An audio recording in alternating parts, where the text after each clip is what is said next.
So this is really a special event today.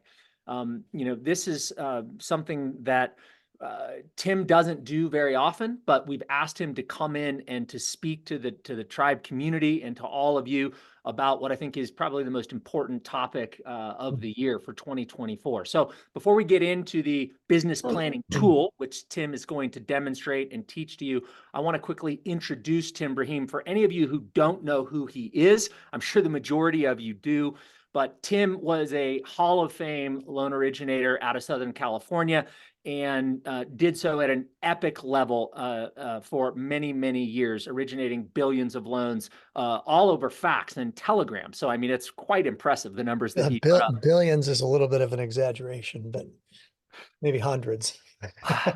Well, billions of dollars in production, though. A little bit over $1 billion, yeah, in my career. Pretty impressive. Tim then retired out of the mortgage game and went on to start a company called Loan Toolbox. Many of you may have used Loan Toolbox. He ran that company extremely successfully for multiple years and then exited. And after he exited, he took a year off, went and played in Italy for a year. Presumably he got bored at some point, decided to come back to the States, and he went on to get his master's degree in spiritual psychology. After getting his master's degree, he started a company called Performance Experts. Performance Experts is where all the tribe coaches are coached. So Tim is our coach.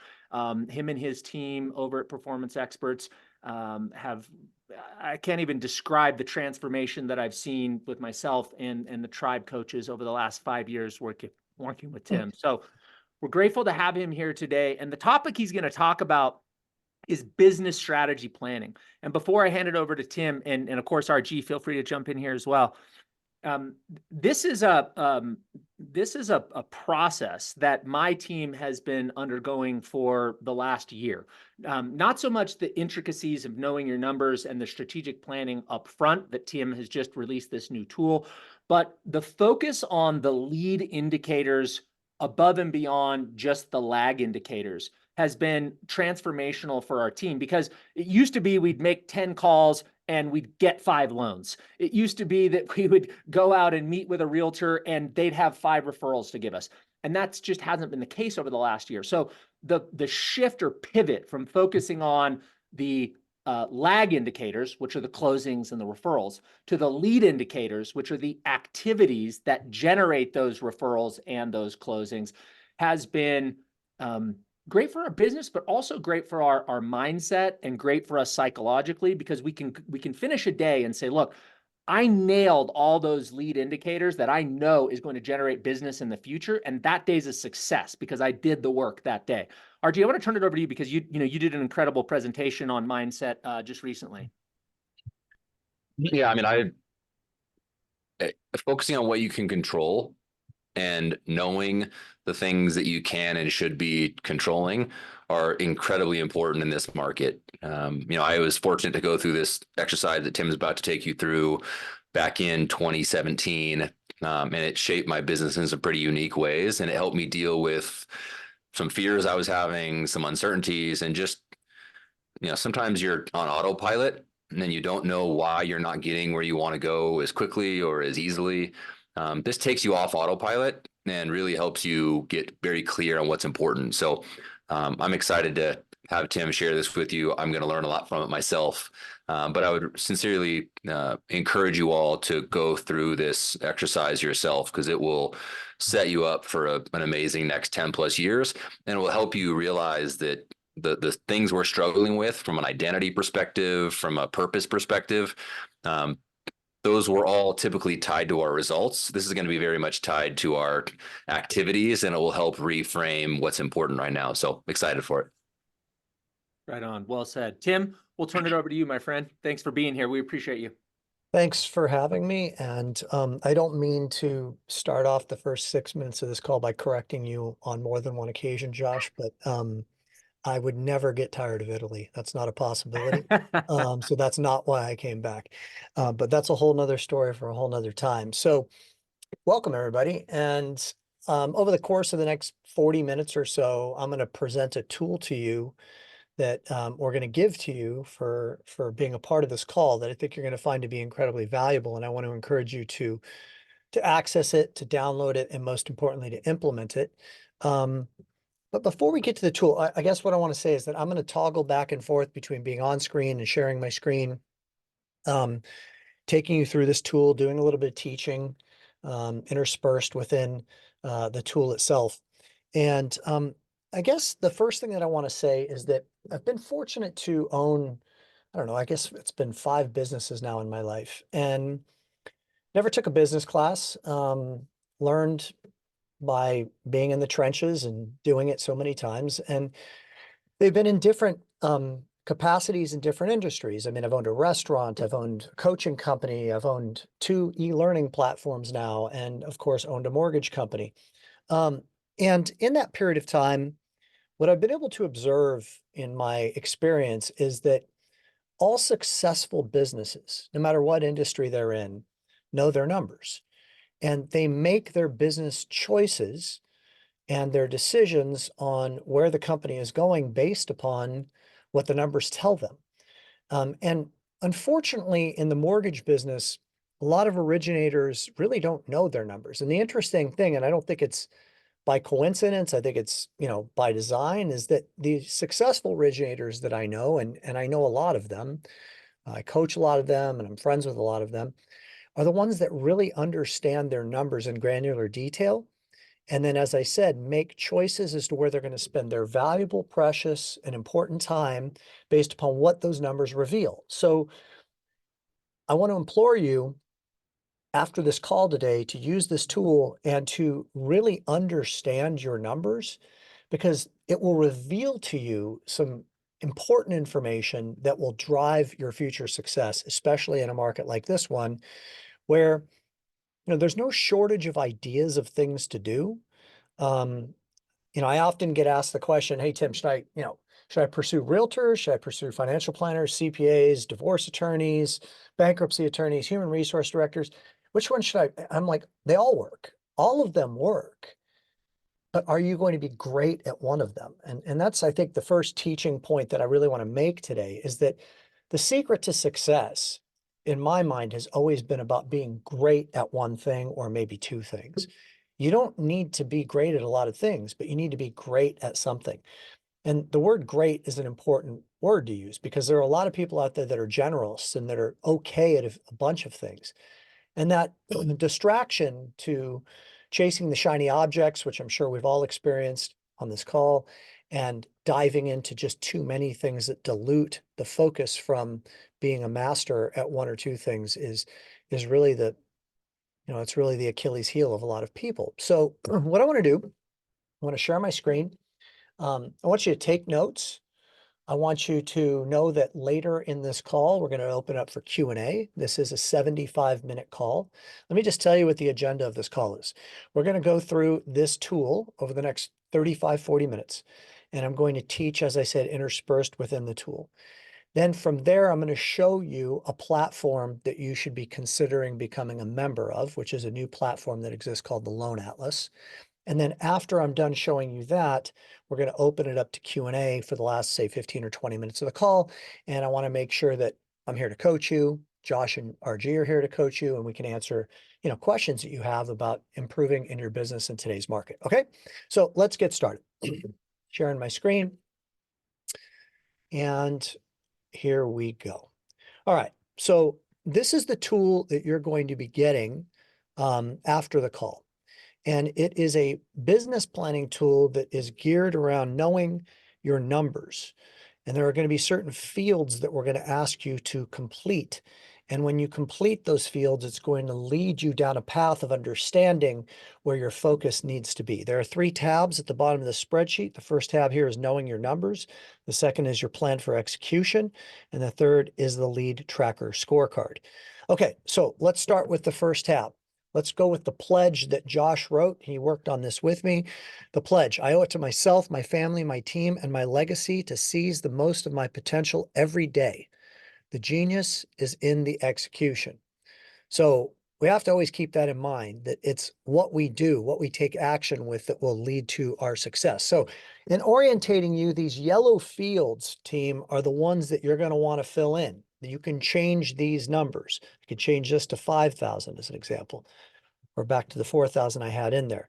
The white fields are hard locked, so you can't change them. They're the ones that have the formulas. They're going to be yielding the numbers that reveal everything you need to know. So just know that when you go to fill it in, that you can't change anything other than the yellow field. So line 1. So this is assumptions. Average gross income per loan. I need you to put a number in. You should know this number. It should be a reasonably easy number. If you don't, take the number of loans you did last year, divide it into the gross commissions that you earned from those loans, and you'll get that number. For this avatar, and I'm going to build an avatar for you over the course of the next 35 to 40 minutes. For this avatar, $4,000 per loan is the average commission that this avatar gets per transaction. Okay, desired annual income. This is a number that you need to arrive at. How much money do you want to make in 2024? This avatar wants to make $500,000. So we plug in that number, 500,000. Next, number of hours I desire to work per week. Now, this avatar wants to be balanced. They want to work a 5-day work week. They want to work real hard, real focused, 8 hours a day for a total of 40 hours. You plug in your number. Maybe it's 50, maybe it's 60, maybe it's 30. You're going to be the determiner of that. Okay, and then number of weeks that you want to take on vacation. I want to highlight this. When I say vacation, I mean you're off the grid. Like you're not at the pool, at the hotel that you're at when your kids are swimming in the pool, calling your name, and you're on your cell phone. That's not what I'm talking about. I used to take, as an originator, and I was fortunate enough to do some very big numbers, but I was very disciplined to take 8 weeks off every year for vacation, even in the big years, the ones when I had more things to do than I could possibly have time to do with it, because I wanted to have balance. So this avatar wants to be balanced. They want to work, they want to have 6 days or 6 weeks out of the year where they are not working. And that tells us that they're going to work 46 weeks this year. And here's the important number, that they're going to make $271 an hour. Now check this out. First teaching point, and I learned this a very long time ago, probably my 3rd or 4th year in the business, and it had everything to do with my success at that time. You are paid by the hour. You're an hourly rate of pay employee for your company. The thing that makes this business different is that you choose how much you make per hour. And why do I say that? I say that because you choose how much you make per hour based upon where you choose to focus and spend your time. So if you're paying someone, if you could pay someone $30 an hour or $40 an hour to do an activity that you're doing, you're effectively lowering your hourly rate of pay. You're thwarting it. You're creating a glass ceiling on how much you can earn. And I started to really play with this year after year after year. And I started to get really sophisticated in the things that I got off my plate, and hired a personal assistant and hired somebody to run errands for me and things like that. And I got myself up to making over $1,100 an hour at my peak. But that was from having a real focus and understanding of the activities that I was choosing to engage in that were effectively lowering my hourly rate of pay and or increasing my hourly rate of pay. Now, here's a pro tip for you. The things that are going to increase your hourly rate of pay are, and it's a short list, talking to people who need to borrow money and people who can refer you to people who need to borrow money. And then maybe having some strategy meetings on marketing to generate leads and meeting with your team on a weekly basis. It's a very finite job description for the top producer. Let's go back to the spreadsheet. All right, so we've arrived at a $271 an hour employee here in this avatar. We go to the next step. Step 1, how many loans do I need to cover my expenses? So current monthly expenses, personal and business. How much does it cost for you to live your life? What are all of the cumulative marketing expenses, your cell phone bill, your mortgage, your auto payments, your kids' private school, etc. It's an important number to know. Quick little teaching point. I had a client, I don't know, it's been over a decade now. And she was used to doing between 20 and 25 transactions a month. She was out of North Carolina, and business slowed down a lot. I think this was like 2013. And she came to me for a coaching session. She was freaked out, and she was worried about the people that she was going to have to lay off on her team, which is never a fun conversation, right? I mean, it's people's livelihoods. And I said, well, let's pump the brakes here for a minute. First of all, how much does it cost for you to live your life? She said, I don't know. And I said, this is an important thing to evaluate before we start making rash emotional decisions. I want you to go back over the next 2 weeks, and I want you to hire a bookkeeper if you need to. And I want you to come back to me and tell me, how much does it cost to live your life? She came back to me with a number. Now, here's the thing, that doing these numbers that we're going to dig into right now showed that she only needed to do 9 loans a month for her to break even. And she was down from her 20 to 25 down to about 12 or 13. I said, you're cool. Like, you don't need to lay anybody off. You can weather this storm for the time being. But if she didn't know those numbers, she would have made an irrational and emotional decision. So the next line item is your tax bracket. Now, this avatar lives in the state of California and is getting totally hosed on taxes. Combined total of 45% between state and federal. Hopefully, some of you don't live in California for those purposes, and your tax bracket is lower. You got to plug that number in, though, because this is what it's going to tell me. It's going to tell me that the gross before tax income needed to meet the monthly expenses that this avatar has is $36,364 a month. It's also going to tell me that they need to earn $436,364 a year. And the total number of loans that this avatar needs to do every month is 9.09, an important number to know. To break even, this avatar needs to do 9.09 loans. Let's move to the next step. Where's the business going to come from? Okay, we're going to get a little more finite now, coming down from 50,000 feet down to about 20,000 feet. So your client database. Now, I want to define, let me clear my throat for a second. I want to define your database for a minute, and I'm going to do a little bit of teaching around this, okay? Your database consists of, in this definition, of the people that you have influence over. People who you're very close with that revere you and the job that you do for a living, and people that you've done loans for before.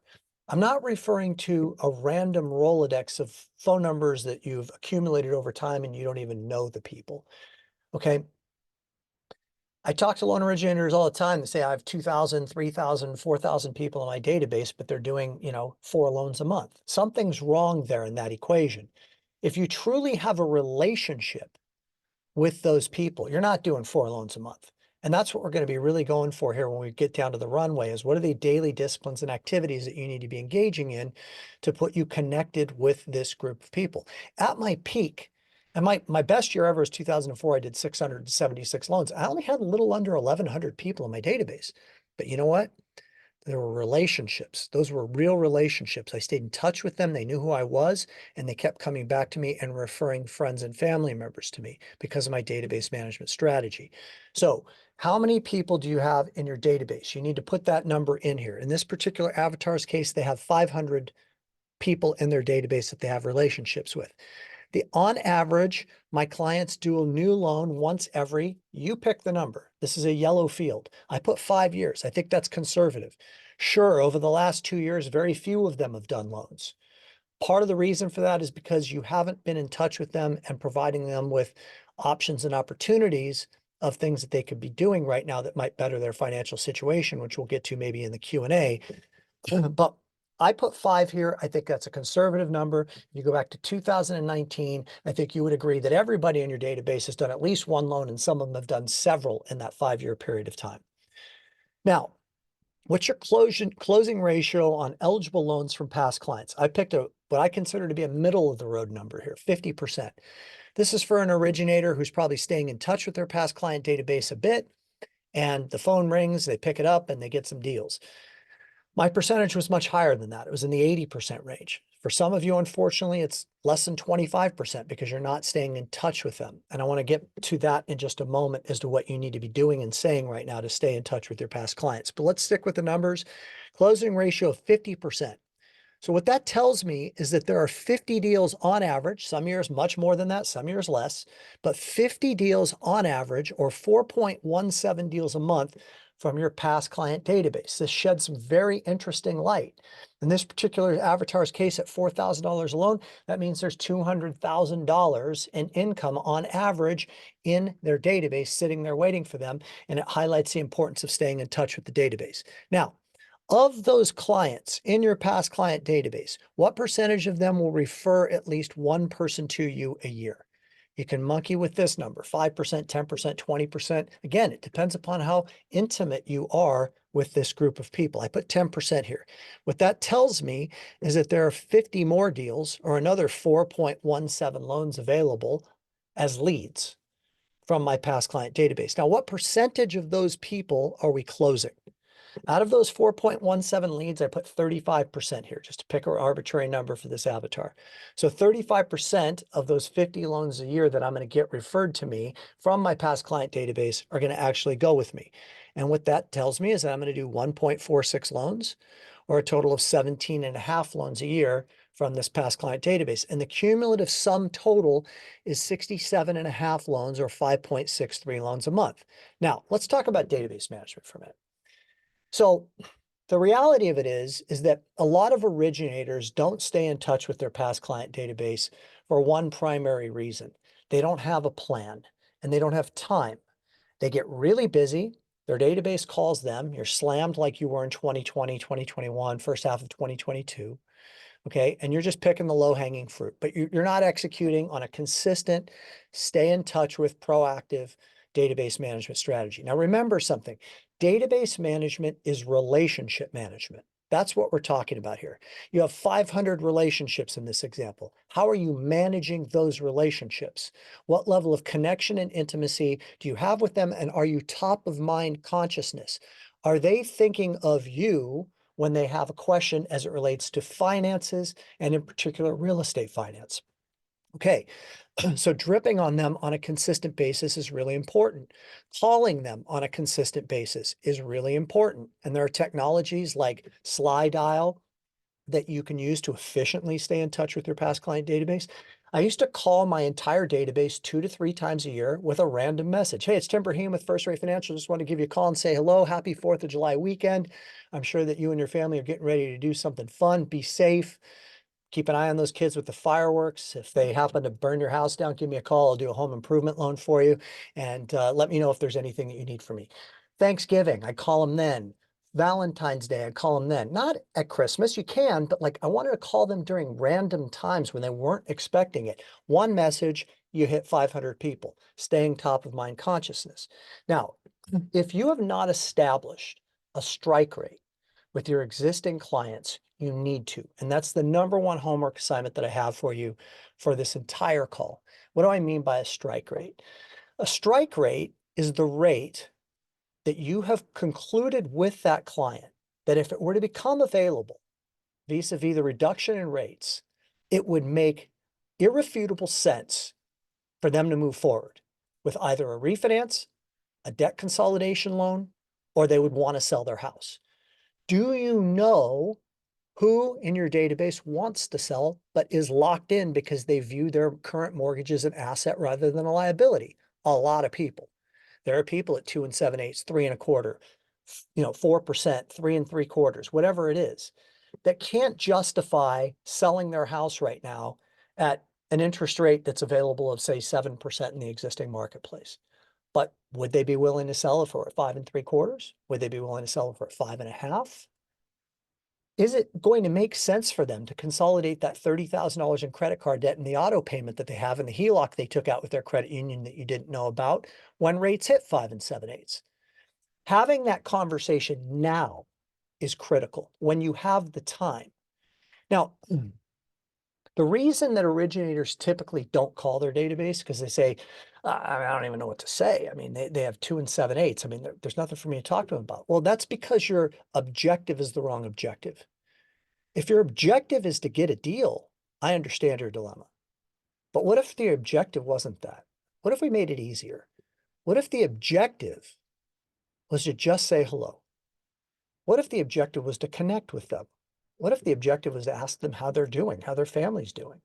And to maybe go a little further and say, hey, I've got people that have been contacting me that have wanted to consolidate debt. Unfortunately, consumer credit card debt is at an extremely high level. Interest rates are at 30% on credit cards. I'm finding that it actually makes sense from a cash flow perspective for people to consolidate the existing debt that they have into one new loan. And if it doesn't make sense right now, we need to establish the rate where it would make sense. Now, for those of you that have been in this business for a long time, you know that what's going to happen is this. The market's going to react prior to the Fed taking action. We've seen this recently, right? When we dropped down into the low sixes, somewhat, prematurely, we'll call it, because it's now bounced back up.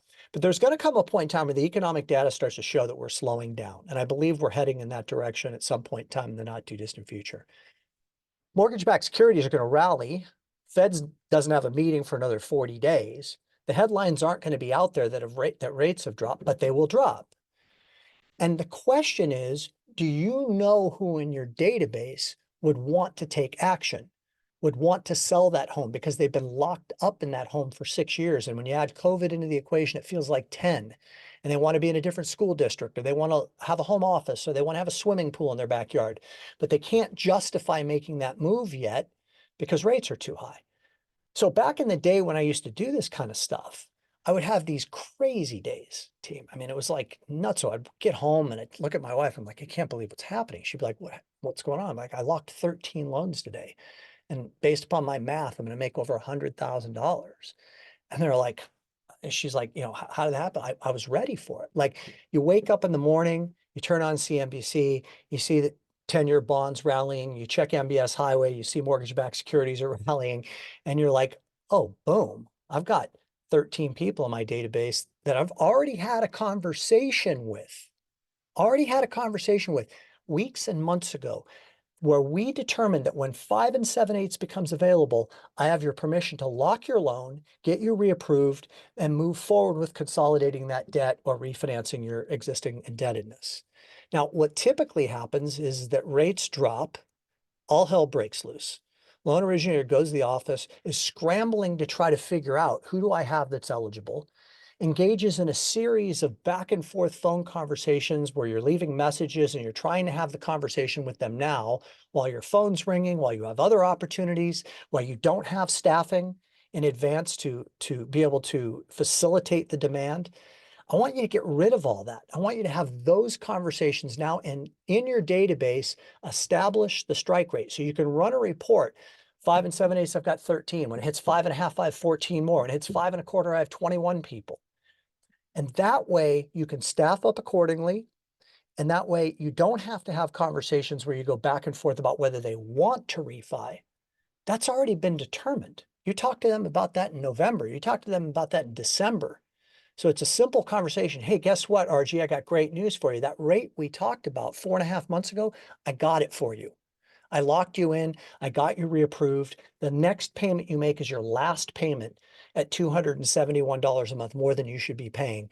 And I'm really happy to say that over the course of the next year, we're going to save you close to $3,000 a year. And over the next 5 years, we're going to save you 15 grand. This is why you need to know your numbers. This is your annuity income.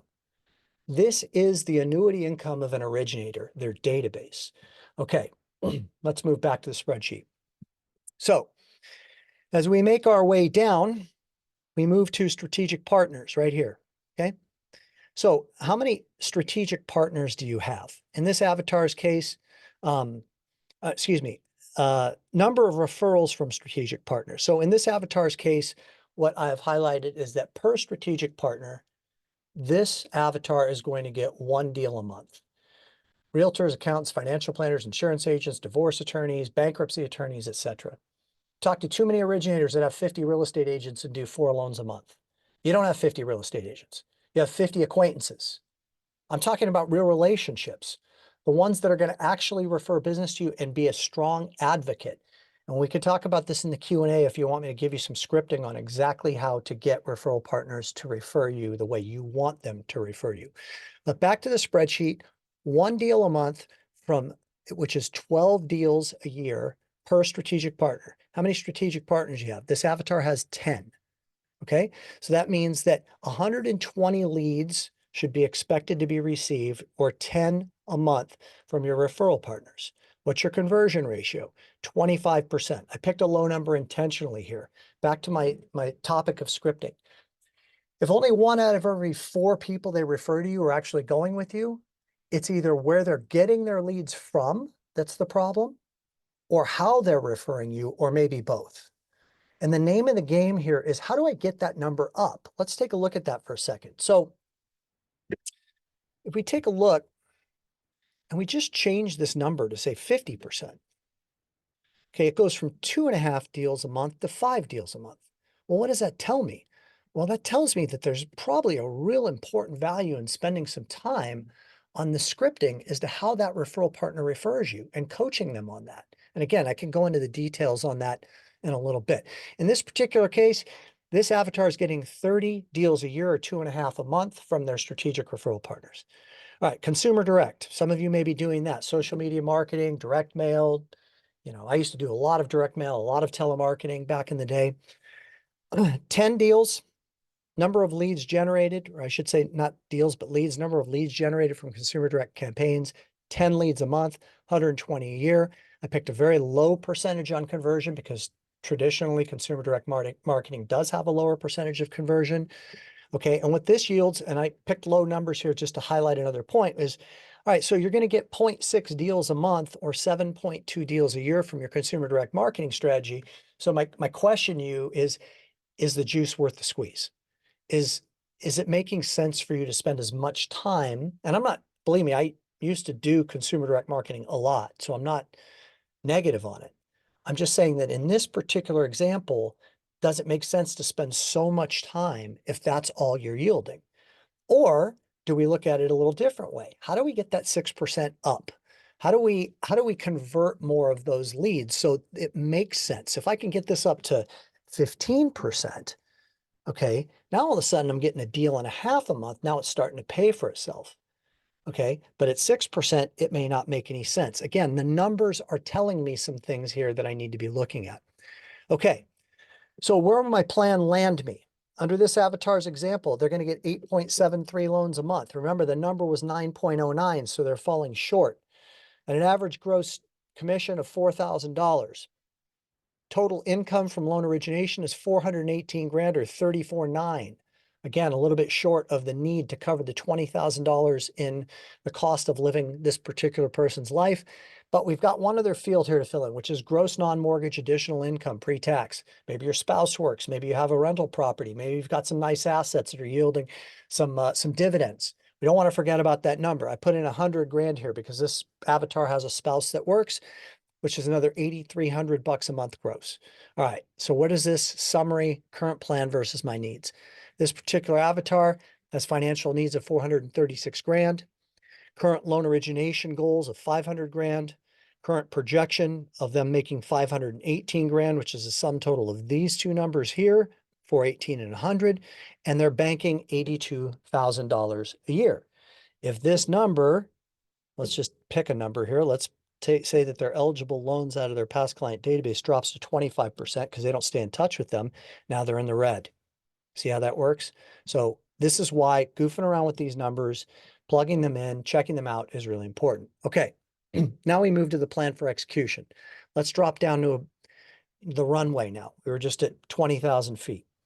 I've taken all of these different categories and we've provided you, Josh and I did this together, we've provided you with some very specific next actions that you should be taking in these different buckets as examples.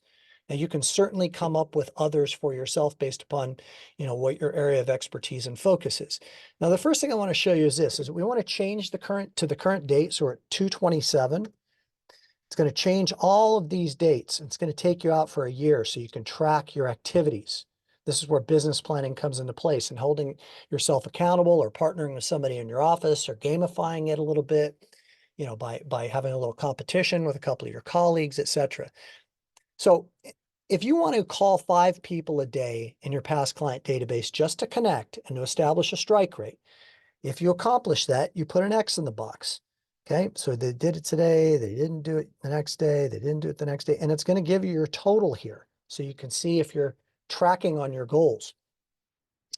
Send out a monthly newsletter, which is something that I used to do religiously. I actually sent one out once a quarter, so 4 times a year that I wrote myself, and it was a very good newsletter and people read it. And that's the key thing. I want to emphasize something. There's a big misunderstanding out there about database management. I once interviewed somebody on my podcast about 6-9 months ago. I don't want to criticize this person, so I'm not going to mention their name, but this is a fairly well-known person who said that, you need to be touching base with your past client database 50 to 60 times a year. And I was thinking to myself, no way, like that's not the strategy, not in my experience.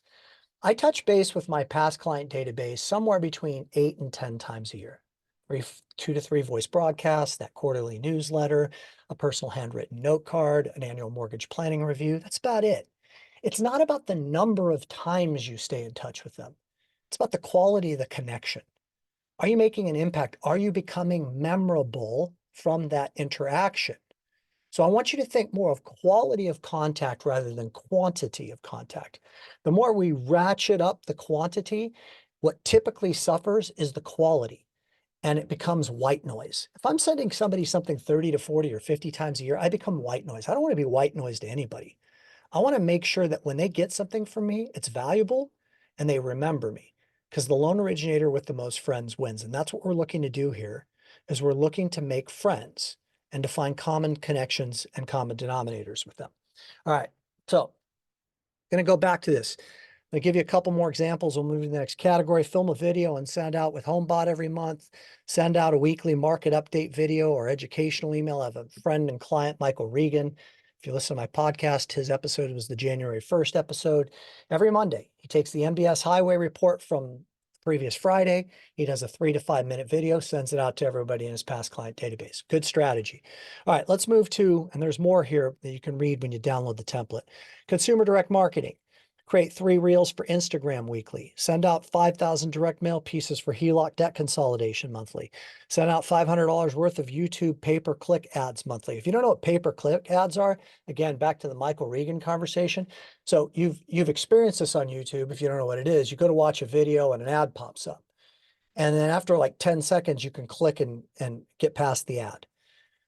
A really cool strategy that I know some people that are implementing and having great success with is the way that that works is that if they watch past the 10 seconds, you pay for that ad, and it's not expensive.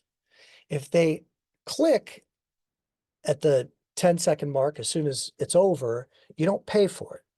So you start off the video commercial by saying, if you're interested in buying your first home, you definitely want to watch this video.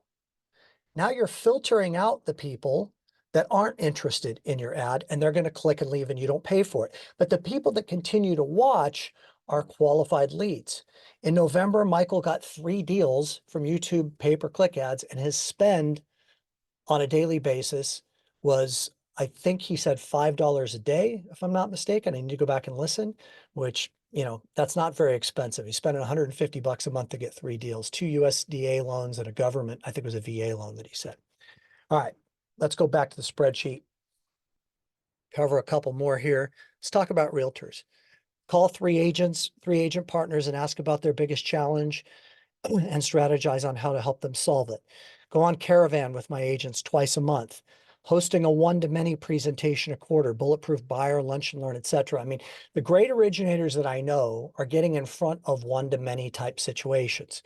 They're either doing it on Zoom, or they're doing it in a real estate office, or they're doing it in their office and bringing in lunch, and they're presenting to 5, 10, 15 referral partners at one time. I used to do this as well. You may say, well, I'm not a public speaker. Well, we just had a master class in the Loan Atlas, which I'm going to show you in a minute, conducted by Tyler Osby, who's a terrific originator out of Des Moines, Iowa. Josh and RG know him very well. He's a 30, 35 loan a month guy. He was afraid when he first started presenting. I was afraid when I first started presenting. If you think that we come out of the womb as public speakers, that's not the truth. I mean, you've got to practice it. You got to get comfortable with it. And there's no way around it. There's just one way, which is through it. And every time it gets easier for you. So I want to encourage you to consider doing more one-to-many type presentations. All right, let's go to, there's more here, like I said. Let's go to financial advisors. Deliver a 1-page rate sheet to CPAs every month and once a week during tax season. Team, this is the easiest thing to implement on the entire list. And I used to do it religiously. And it used to always get me several deals every single year during tax season. So what do CPAs want? Well, first of all, they want their client to revere them. They have an annuity-based income structure. So they're paid every year to do that client's tax returns. So what's important to them is that that client views them as a resource. Now, they don't want to look stupid, and they want to add value. So that way the person comes back to them. Now, how do they add value? Well, they look at other areas of the financial picture, like we all should be doing, and detect deficiencies and provide value to them. So a CPA wants to know where interest rates are right now. They're going to be talking to people over the next 60 to 90 days who have debt. They're going to be running numbers for people. Very simple, put a rate sheet in front of them once a week with an update, a one pager with an update on where rates are at on a 30-year, a 15-year, a hybrid arm, etc., government loan, all those types of things. So they're in the know, you're top of mind consciousness. You will get phone calls by just this simple, easy to implement activity. If you say, I don't have any CPAs, super easy one. Call everybody that you know that you have a close relationship with and ask them for an introduction to their CPA. Call your realtors, call the financial planner you know, call your brother, your sister, call your clients and ask them to rate on a scale of 1 to 10, 10 being best, their existing relationship with their CPA. Anybody that gives you a 9 or a 10, say, wow, that's really fantastic. Would you mind introducing me to them? It's a simple question. Most of the time, they're going to say yes, no problem. And now you've got a warm third-party referral. All right, let's go to the final spreadsheet here, or the final category on the spreadsheet. Oh, this one here I just highlighted. This is a miscellaneous one, but I used to do this religiously. I call it 2 a day, 10 a week, 520 a year. I used to send out 2 personal handwritten note cards every single day for many years. My assistant, Fern, would put on my desk every morning 2 really nice Florentine note cards. And what that means is that they're these really, these beautiful floral arrangements on the note card, not Tim Braheem first-rate financial, no business card, no business envelope, none of that. We're not looking to sell people and have them have their guard go up. We're looking to connect with them and have their guard go down. So 2 a day. Every day, my job is to write 2 personal handwritten note cards to somebody, a realtor, an accountant, my mom, my sister, or a past client. I promise you, if you send out 520 personal handwritten note cards every year, it's going to yield big dollars to you in return. Because when it's time for those people to get another loan, or when they know somebody in their life that needs a loan, they're going to think of their friend, Ryan Grant, and they're going to refer you to them. All right, last tab. Share my screen again. So here's the thing. Your batting average is key. In this market, it's the most important statistic. Batting average. What's your batting average? Well, I want you to think of the metaphor of baseball. I used to use this metaphor all the time as a public speaker. So in a market like this, you get less at bats. Back in 2020, 2021, you got tons of at bats. You could afford for your batting average to be, 350, 35% of the people that you talk to say yes to you. But with less at bats, you need to improve your batting average, which is why scripting is key right now. How are you countering the objections that you're getting? What are the pitches that you're swinging and missing at? I'll tell you a quick story. Back in 1998, I believe it was the first time I started charting this. And I had a yellow legal pad like this one, put it on my desk, and I said, I need to figure out what my conversion ratio is. So I just simply created different columns, name of the lead, who referred them to me, what the result was. If the result was a no, why they said no to me. Sometimes it would take a month for me to get the answer to the result because I'm still following up with them as a lead. And then they finally tell me that they chose to use somebody else for whatever reason. Don't make the mistake of falling short of asking why. I'm so sorry, Krista, that I wasn't able to display the value that I bring to you to where you would want to work with somebody else. And that's on me. And I really want to wish you the best of luck. And I hope that this choice is a really good one for you. If you don't mind, because I'm looking to get better at what I do, can you share with me why you didn't end up working with me and chose to work with this credit union or this online lender or whatever? They'll give you the answer. Okay. It's a very humble request. You're looking to improve. So I'm looking down at this yellow legal pad. And at the end of the month, the same name showed up 5 times. And the name was Ditech Funding, which is an internet lender way in the early days of the internet. They used to have billboards all over the 405 freeway in Los Angeles. They used to advertise consistently on CNBC. And they had way better rates than me, 0.25% in rate every single day. And I couldn't figure out how they, I'd drive by the billboard and I'd be like cussing at the billboard, like, how can they offer that rate? I've got 6, they've got 5 3/4. So when I looked down there, I said, shoot, I said, that's like $25,000 worth of income on a monthly basis there that I'm losing to these guys. What am I going to do? So I picked up the phone and I called them and I played consumer and I started asking some intelligent questions because I knew what to ask. And what I found out was that they were offering something called 10-day mandatory delivery. Now, if you don't know the difference between mandatory and best efforts, here's the difference. I'm quoting 45-day best efforts pricing, which means that if I deliver the loan or not, there's no fee associated with it for me. And I'm going way out, right, on my lock. They're quoting 10-day mandatory, which means they have to close in 10 days. And if they don't, then they actually have to pay a pair-off fee. And that pair-off fee could be several hundred, if not in the thousands of dollars, depending upon the loan amount. So I started thinking, well, how is it that they can quote 10-day mandatory delivery on a refinance when we've got 2 weekends in there and a 3-day right of rescission? The answer is they can't. This is a bait and switch strategy. They're quoting them a rate, but they're not actually able to lock them in on that rate. So I started arming the consumer in my scripting. I'd say, hey, listen, I don't know, Josh, if you've talked to this company or heard of this company, Ditech Funding, I'm sure you've heard of them. If you're talking to them, I want to make sure that I illustrate the difference between working with them and working with me. And I would go into the whole differentiation, explain the mandatory versus the best efforts. And then I would say, if you talk to them, ask them if they can lock you in on that rate right now and guarantee that you will close and that there will be no penalty if you don't. And they kept coming back to me. You were right. You were right. You were right. Okay, well, would you like to start off a relationship with someone who's actually quoting you a rate they can't deliver on in that moment? Or do you want to work with someone who can? So back to the spreadsheet.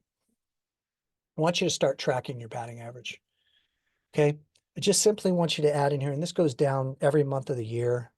Okay, you just simply add in the lead's name, Bill Jones, who referred them to you, the realtor, Mary Johnson. Did they go with you? Yes. Great. Mary Jackson, referred by the CPA, Richard Blythe. No. Why? Fees were too high. This is an indication of somewhere in your scripting that you need to counter the fee objection. We're looking to uncover the holes and the flaws that are causing you to swing and miss.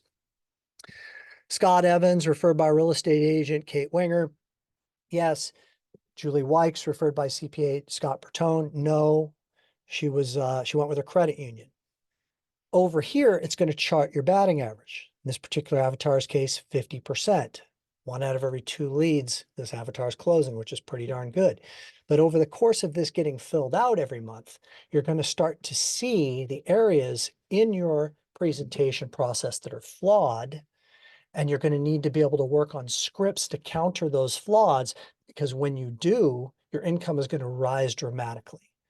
Okay, so Josh, RG, before I share a little bit about Loan Atlas and we go to the Q&A section of this presentation, is there anything you guys would want to add? I just had an observation, Tim. First of all, thank you. Great job. Tremendous amount of wisdom in there. But I coach personally about just under 10 LOs right now, one-on-one. And of those 10, only 2 of them finished 2023, one slightly over 100 million and one slightly under 100 million. And the next client below them was probably in the 47 to 48 million, which is still a great year in 2023. But what dawned on me was the client that I coached that was over 100 million has a phone call with his past client database, everybody in his past client database every 6 months. He dials everybody as in his entire database once every 6 months. He also throws a past client event every 6 months. So he always has something to say. He is interested in investing in the relationship, not interested in cultivating the deal. It's really just his mindset. The other gentleman who closed just under 100 million is very similar. He's constantly calling into that database. His team calls into that database. They're cultivating relationships. And everybody else that I coach does it sometimes when it's convenient, when they don't have a ritual around it. So that was just kind of an aha on how incredibly important that tip was. So I was shooting pool this one day back in 1994. Yeah, it was 94 or 95 with a guy that I used to work with at the first company I worked with. His name was Ellie. And Ellie had left the mortgage business and had gone to become a life insurance agent. And while we're shooting pool and drinking beer, he looks at me and he says, you need to get out of the mortgage business and need to get a life insurance, license and all of that. And I said, why? And he said, because life insurance has an annuity income and mortgage doesn't. And you get paid every year. People are going to renew their policy. And I said, well, that's not really true. I mean, the mortgage business has an annuity income. It may not be as apparent, but it's your database. It's those relationships. If you're nurturing those relationships, you're going to subsequently get deals because people are going to move and refi and all of that. the most important thing that we could be teaching in this call. And these two people that are doing roughly 100 million in production, they get it. They get that they have to have a plan, and it needs to be a plan that is non-negotiable. I mean, it's more important than anything you do. The two most important things you can be doing right now, team, are this: staying in touch with the past client database with a plan, and having a plan to stay in touch with the pre-approved borrowers you have, and you have a lot of them. I was talking to somebody the other day who has 125, it was Justin actually, you guys. Justin has 125 or 100, 130 pre-approved borrowers. We did the math. It's basically $600,000 in income sitting there. What's the plan, Justin? There's nothing more important than you could be doing right now than developing a plan to stay in touch with those people. They're going to buy sooner or later. Yeah. The question is, are they going to buy with you? And the question is, are they going to feel an obligation to borrow money from you? Because you've earned that obligation. You've earned that loyalty by consistently staying in front of them, to where when it is time for them to buy, they almost have to feel like a jerk to not go with you, because you've worked for them for free for the last year and a half, versus you haven't called them in 6 months and now you're completely exposed to any other competitor out there because you didn't earn the right to have their business. Okay, so Okay. let me show you the loan atlas. So a little bit of just a quick little overview. The loan atlas is this generation's loan toolbox. Now, loan toolbox was the standard of education in the mortgage industry back in the 2000s. We had up to 10,800 loan originators subscribed to the loan toolbox platform, getting their education, their learning. And when I say education and learning, I'm not talking about like RESPA guidelines and, you know, what you need to do to, you know, get your DR, you know, get your license renewed. I'm talking about sales, marketing, the perfect loan process, you know, mindset, team building, culture, leadership, systems of customer service, all the stuff that moves the needle. So about 1 year and 3 months ago, I started working on creating this generation's loan toolbox, which is the loan atlas. But what's different about the loan atlas from loan toolbox is that the loan toolbox was just me. And the loan atlas is a faculty of 17 of the most talented, generous, giving teachers that the industry's ever assembled together. Ryan and Josh and Mark and Chris and Danny and Tyler Osby and Craig Strent, Caleb LeGrand. I mean, it's a formidable list of some of the finest teachers that the industry's ever had.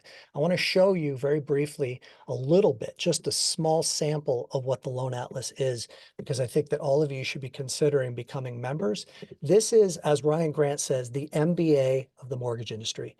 This is the school that originators wish that they could go to that never existed. And this is the community to be a part of if you want to grow your business. So let me share. All right, this is the homepage. Now, what I want to highlight here is that there are 3 live events every single month in the Loan Atlas. There is a masterclass. This masterclass, this next one being taught on March the 14th by Josh Burris and Caleb LeGrand, 2 originators who are absolute masters at cultivating builder business and nurturing those relationships, is an example of a masterclass. Now, 2 weeks to the day after that masterclass will be the masterclass implementation call for another hour. You're given homework in the masterclass, then you come back 2 weeks later and everybody strategizes and talks about how they can implement what they learned in that masterclass. So last month's masterclass was with Tyler Osby, who I mentioned earlier. Tyler has made his living on doing the one-to-many presentations. Now, I'm not just talking about like teaching theory here. I want to be really clear about this. This is not teaching theory. This is Tyler teaching exactly what he does, providing all of the scripting, the PowerPoint presentations, the invitations to come to his lunch and learns, the whole thing. We're not talking about a series of YouTube videos or theory-based, live calls. We're talking about the actual tactical next steps to ensure success and a community that supports you in the implementation of it. So go back here to the homepage. We've got the second one. The second live call is the masterclass implementation call. And the third one every month is Talk to Tim Live, which is a live 1-hour coaching session with me. It's the final Friday of every month. You write in your questions in advance. I show up and I coach you. Okay, so 3 live calls a month.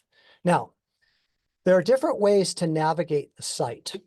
Okay, you can go into the learning paths, or you can go into the 8 disciplines of origination mastery.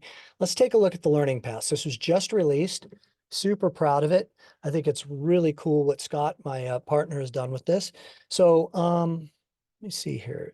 If it took me to the learning path, let me try here. Here we go, take assessment. Okay, so you just answer these questions, okay? Simple questions. So I need to generate more leads and strategies for doing that. I need to become more organized and focused and better manager of my time. I need to convert more lead opportunities, improve my sales process. Let's pick that one for a minute. We pick that, we click on continue. You are in the learning path of the sales engineer. This is going to curate the content contained within the site, and it's going to drive the content to you that you need to be learning to master sales. So when we click on that and the page changes, we see a library of education specific, and there's more than one page here. We can click on 2 and it'll go to the next set, okay? Each one of these thumbnails is a training. And these trainings are laid out in a very dynamic way. Again, we're not just providing you with theory. I'll get to that in a moment. Let's go back to the 8 disciplines of origination mastery, and I want to show you how this content is laid out. I want you to see a couple of the videos. So there are 8 disciplines to origination mastery: essential knowledge, a system for selling, marketing mastery, team building and leadership excellence, systems of customer service, mindset, health, and personal development, and time task management, followed by, finally, your legacy and your freedom. Contained within each of these disciplines are over 200 trainings in total. So let's pick, first of all, discipline number 3, marketing, because it's something that all of you need right now. If I go to marketing, I click on view all, and I want to go to a marketing video and training done by somebody who's on this call. So I'm going to scroll down here for a second. Right here, Empathy Marketing Formula by Josh Mettle, who's a master of direct response marketing. We click on the training module, and what we see is that a video will come up. It's 24 minutes or 26 minutes in length. We're not going to watch the whole thing, obviously, but I want to show you what's down here before we take a look at the video. There's the summary of what you will learn in this training. There is the time-coded transcript that you can print of what you will learn in this training. There are the learning documents, which involve, click on this learning document so you can see this is where you're going to take your notes and set your next actions. So it's your action planner with your insights, your ideas, and your next actions. We have a summary of the training. We have the key points that we've extracted. And of course, we have the entire transcript of it, as I mentioned before. There are scripts within this training. Those scripts are written and you can print them and practice them.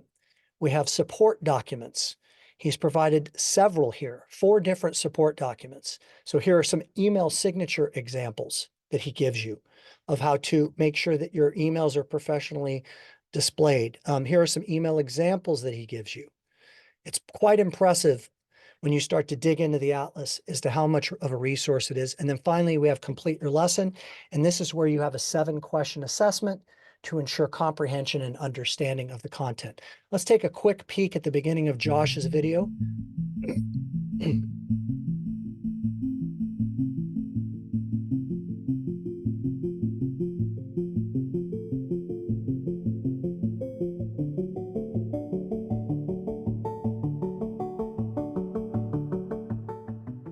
Ironically, the Great Recession was both the scariest thing that I ever remember experiencing in my adult life and also the most rewarding. It was that moment where everything I'd built for the previous 10 years had imploded, and I was ready to start again. I was ready to find what the next decade in the mortgage industry was going to be for me. And I was very motivated because I was inches away from the cliff and falling into the depths of hell, I felt like. And so in that moment of being curious, in that moment of having maximum motivation, I began to explore a concept called consumer direct response marketing. Direct response marketing is putting words or a video, some sort of message out into the world that elicits a response from the consumer. That's a different type of marketing than brand marketing. Brand marketing is about positioning. Direct response marketing is creating a message that gets somebody to raise their hand and say, I'm interested in what you just had to say. Tell me more. Now, you may be in one of those moments right now as I record this in October 2023, feeling like, oh my gosh, my business model has imploded. And if you find yourself in that similar place, then this module inside the Loan Atlas is exactly what you need right now. Okay, so as I said, this is a 26-minute video. He's just getting warmed up there, and he's going to get very granular and specific with examples. Let's take a look at one final example. Perhaps you've heard of the perfect loan process. It is a system that I authored many years ago now when I was an originator. It's kind of got a catchy name to it now that a lot of people know of. Let's just take a look at the perfect loan process part 1. Now you see here there are numerous videos pertaining to the perfect loan process, but part 1 is the originator. And again, what I want you to see here is that there are all these tabs at the bottom. So for support documents, here is the perfect loan process, step 1 through step 73 for you to follow. Okay. And if we take a look at this training, I want you to see how dynamically this is laid out. Of each other. It shows uniformity. It shows that you like working together. And it's a very important thing that you embody as a team. Let's take a look now at step number 3. Notice that we have a check mark under loan officer and personal assistant. There are plenty of notes here that I'm going to embellish upon in a moment. Let me read this step to you. Initial client phone call. Loan officer or production assistant takes the initial client phone call and enters their information into the CRM, or enters contact and pre-qualification information into the LOS system directly as an alternative, or it could be both, obviously. They are constantly evaluating the client's ability to qualify as a result of doing an income, asset, and liability analysis. Note, deliver script to counter rate and fees objection. That's contained in discipline number 2, a system for selling. Set up the under promise and over deliver. This is a philosophical component. Last thing that I'll say, and I'll unshare my screen here to do it, is actually, is my screen shared right now? Nope. You're good. It's off. Cool. Thank you. There's over 40, I think there's 46 or 47 teachings on just scripting. Ryan Grant, Tyler Osby, myself, Josh Burris, Josh Mettle has a couple in there as well.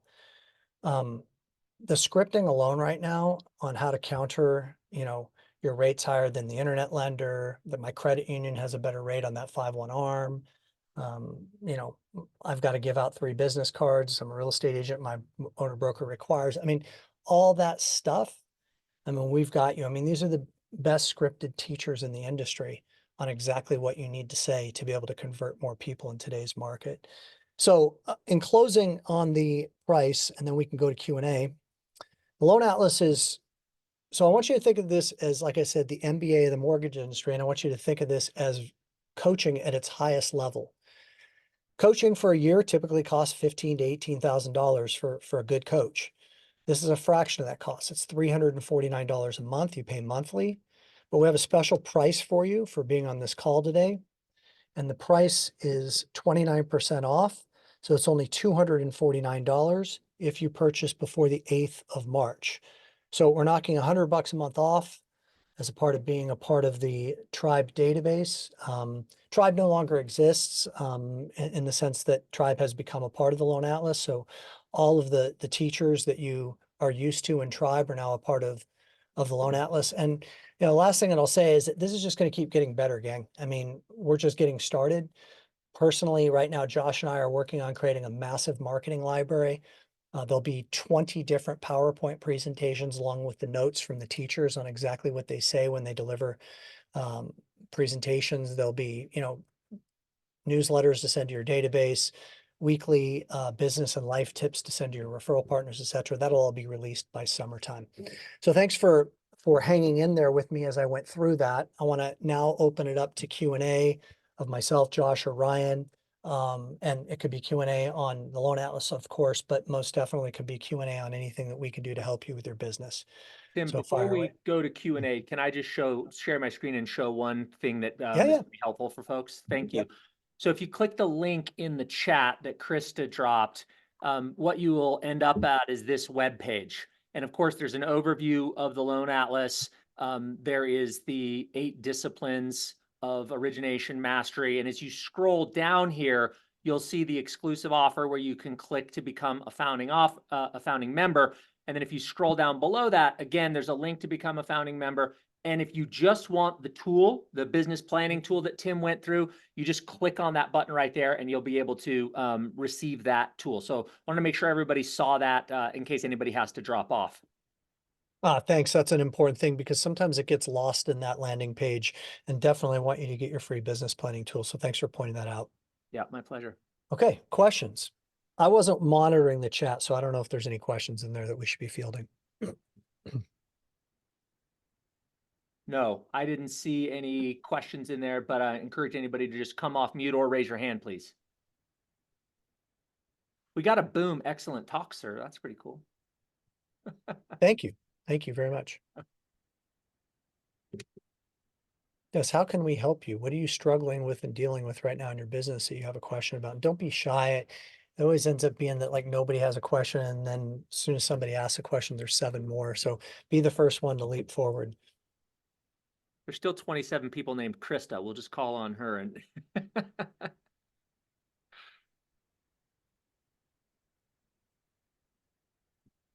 Okay, I'm not going to be shy, so I'll just jump in. I have been Jody, not Krista.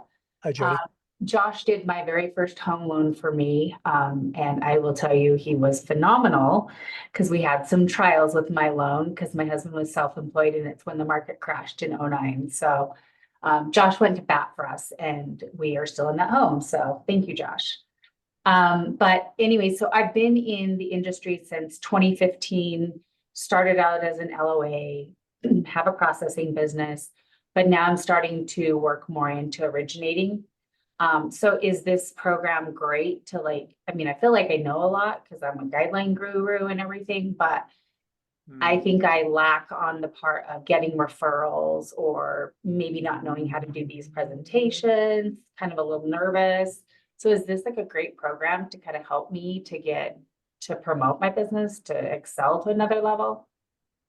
I mean, for sure. I mean, I don't know any other answer other than yes, yes, and yes. I mean, like I said, soon we'll be, I'm involved in this project. I was even working on it this morning with our production team about putting forward 20 different PowerPoint presentations that are incredibly well done, professionally done, that and with all the notes and everything of presentations that you can deliver to realtors, presentations you can deliver to first-time home buyers, VA buyers, etc. Like I said, there'll be marketing documents coming in here on how to stay in front of your referral partners and promote yourself. Marketing is a big discipline within the Loan Atlas with a tremendous amount of content. And I would tell you, I know a decent amount about marketing, but I don't know anywhere near as much as Josh Mettle and Tyler Osby. I mean, I consider both those guys to be geniuses in that department.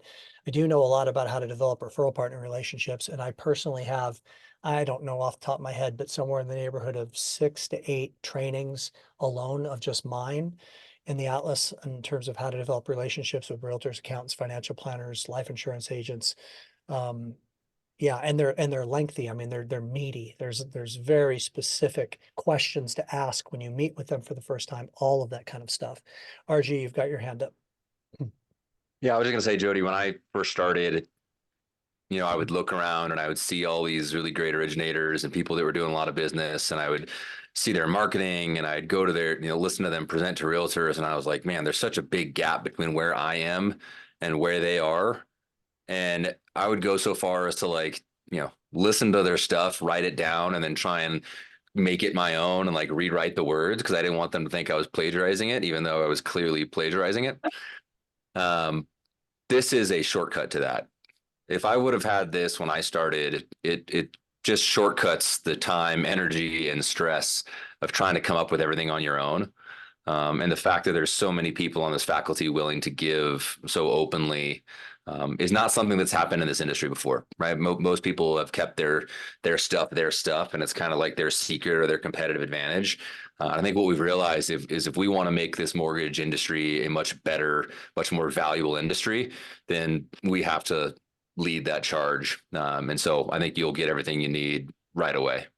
Yeah, let me give you an perfect example of that. Mike Watson, who's not on the faculty, but he's a dear friend of the three of us, and he is in my Leadership 360 coaching program. He's the #1 originator in the country for Benchmark. He, is a terrific originator that does somewhere between 30 and 50 loans a month, depending upon the year, has great referral partners, obviously, with that kind of volume. He gave it, I just asked, does anybody have any PowerPoint presentations that they'd be willing to give? He gave me six different presentations that he uses to present in front of rooms of realtors. We redid all of them and made them way nicer than what he provided us with. I mean, he just had like an assistant do it. We have a graphic designer. I mean, these PowerPoints are beautiful now. And then I texted him on Saturday and I'm like, hey bro, like, can we jump on a call for like 90 minutes and go through these? And can you give me the notes of everything that you say on each one of these slides so I can insert them into the PowerPoint? So when a member of the Loan Atlas wants to take this presentation and use it, it has an opportunity to speak in front of 20 realtors or 10 realtors or whatever. He said, absolutely, no problem. We want you to plagiarize, is my point. Like, that's the whole point of this. We don't want you to have to reinvent the wheel. We want to give you the playbook and we want you to implement. We're trying to create a community here. I mean, people tell me all the time, like the industry hasn't been the same since Loan Toolbox left, and the industry's missing community. And I'm like, all right, well, I guess it's time to create it again with some of my good friends. So that's what we're doing here. Okay, awesome. Do you guys have any suggestions of any good podcasts? Do you guys have any podcasts that you recommend listening to like kind of expand your knowledge and stuff? Mine's pretty decent, I think. I'm actually. See, I don't know. I mean, I don't. Jody, Tim interviews all the best originators in the country and a lot of other kind of key thought leaders in the space. Okay. So if you really want to have a podcast that's specific to, mortgage and that kind of stuff, Tim's is awesome. And then Phil Treadwell has another really great podcast where he does the same thing. Yeah, we've been on each other's shows and Phil's a great guy and I recommend his as well. I would say those two would be the two that I'd recommend. And mine has more than just mortgage. I would say probably about 1 out of every 4 shows are with somebody outside of mortgage, but are on topics that are like really important, like mindset or time management so it's a nice mix. Yeah, so I would check out the 360 experience. Okay. I just dropped a link in the chat for anybody who wants it. Thank you, Josh. You're welcome. And so did Anita. Thanks, Anita. Anybody else? Great question, Jody. Thank you.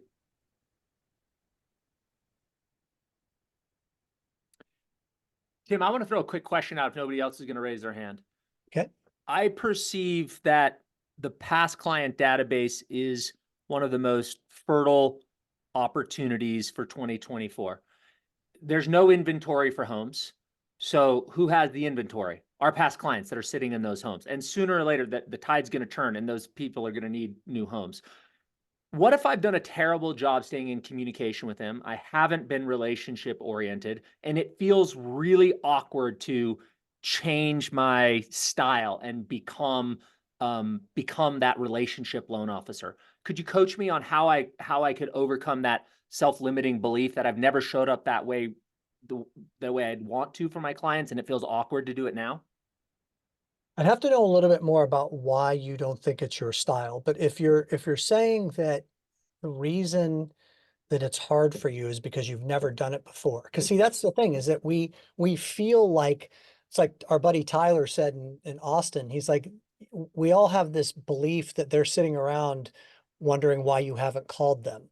They're not. You're not that important. I got bad news for you. They're not sitting there wondering why you haven't called them. I always love humility. I mean, you've heard me say this 2 billion times at this point, Josh. The truth is the easiest script. I was on this Zoom call with some colleagues within the industry, and they were talking about the importance of staying in touch with your past clients. And I have not done a great job of that. And I want to apologize. And I just want to call you and say hello and tell you that I'm wanting to make a commitment to really making sure that I'm proactively available for you and that I'm understanding your needs and can serve you. So can we take a little bit of time for me to ask you a few questions and for me to better understand, what might be going on in your life? Now, I mentioned earlier about people have been in their home now. We're at 2024. I mean, there are a lot of people who have been in their home for more than 5 years, and then COVID makes it feel like longer. A great strategy is to start to get under the hood a little bit with that. Rate for me on a scale. I'm going to use Vicky as an example, and Vicky, say hi to Scott, by the way. I will. Hi. This was great, by the way. Thank you. Thank you. So, if I'm calling Vicky, I'm going to say, Vicky, help me understand a little bit more about how you're feeling about your home right now. I mean, rate for me on a scale of 1 to 10, 10 being best, your current feelings about your home. And let's say Vicky gives me a 7 or an 8. Okay. Then I'm going to say, wow, I said, okay, dream with me a little bit here, Vicky. What would make it a 10? Well, I mean, I wish we had an extra bedroom, or I wish we back to some open space and had a little larger lot, or I wish we had a swimming pool in the backyard, or I wish I lived a little bit closer to the school district that I want my kids to really be in. Whatever. She's going to tell me all of these things that aren't perfect about her home, which, by the way, more people than not are not going to give it a 9 or a 10. Okay. Then I'm going to reflect back to Vicky. Now, this is the kind of scripting and stuff that I really want you guys to start to get used to using, because this is where the money is. Okay. So I'm going to reflect back to her what she shared.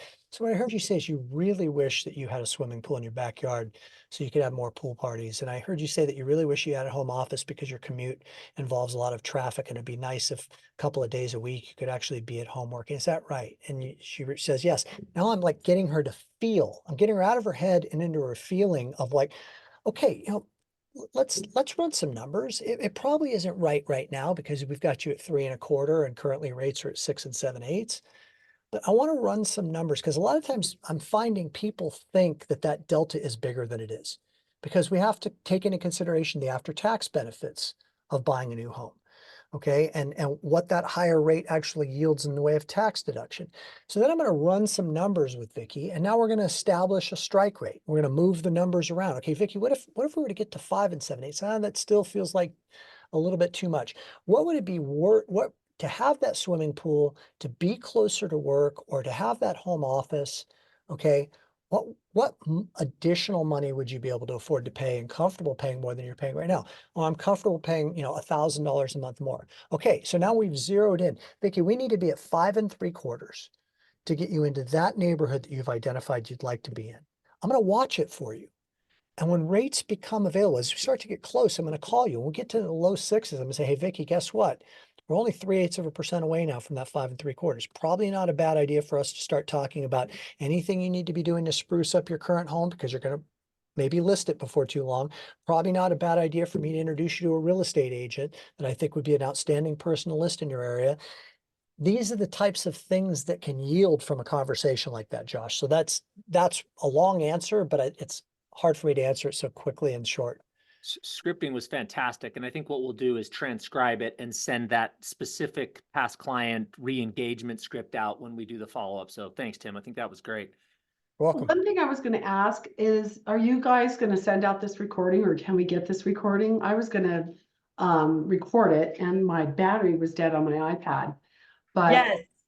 that would be awesome. And the reason being is I am well, really quick, Tim, Scott got out of the business. And so I'm kind of branch managing, and I have like 3 loan officers that I'm hiring, where I'm creating it as my team. So I really feel that this could be a big piece for the scripting. I could teach that, but I think if they see it on an online situation and they can go through that class, that would be huge. So I would like a couple of them to watch it. And Vicky, reach out to me because there would be a further discount if we're more than one member.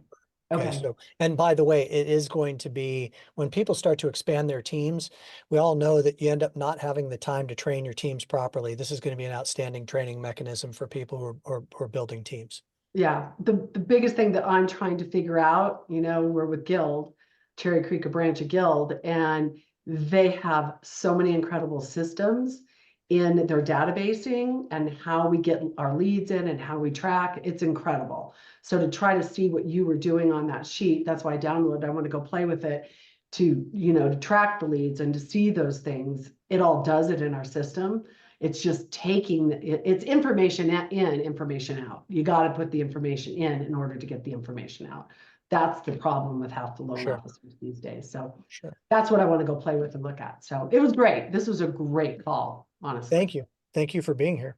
Yep. And thank you to all of you for being here and taking time out of your busy schedule. Thanks, everybody. It's been a pleasure. Appreciate you. We'll get the video recap out to everybody. And if there's anything else that myself or the Tribe team can do, don't hesitate to reach out. Bye, everybody. Take care, everybody.